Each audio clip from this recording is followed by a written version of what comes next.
Monday daily routine start ஆகிடுச்சுங்க. So அதனால் காலையில் எழுந்து ஹஸ்பண்ட்க்கு லஞ்ச் ப்ரிப்பேர் பண்ணி பேக் பண்ணிட்டேன். அவங்களும் டியூட்டி போயிட்டாங்க.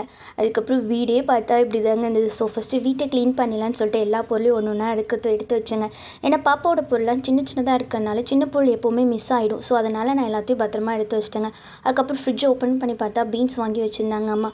ஸோ அதனால் இன்றைக்கி தக்காளி தொக்கும் பீன்ஸ் பொரியலும் வச்சலான்னு சொல்லிட்டு குக்கிங்கை ஸ்டார்ட் பண்ணிட்டேங்க.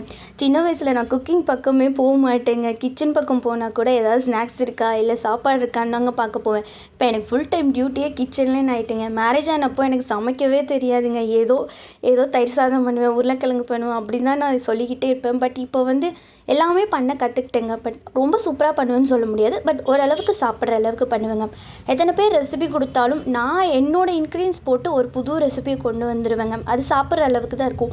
பட் அதில் ஏதாவது ஒரு மிஸ்டேக் இருந்தால் கூட சொல்லுவாங்க. அதை நான் கரெக்ஷன் பண்ணிப்பேங்க. படிக்கிற காலத்தில் எங்கள் அம்மா கிட்டே நான் அடிக்கடி சொல்லுவேன், படிக்கிறது தான் ரொம்ப கஷ்டம், நீங்கள் படித்து பாருங்கள், சமையல்லாம் ரொம்ப ஈஸின்னு சொல்லுவேன்.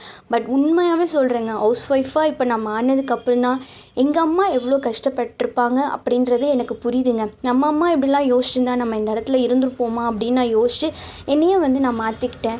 பாப்பா பிறந்தப்போ எனக்கு ரொம்பவே ஸ்ட்ரெஸ்ஸாக இருந்ததுங்க. வீட்டுக்குள்ளேயே இருக்கனே, போர் அடிக்குது, என்ன செய்கிறதுன்னு சொல்லிட்டு.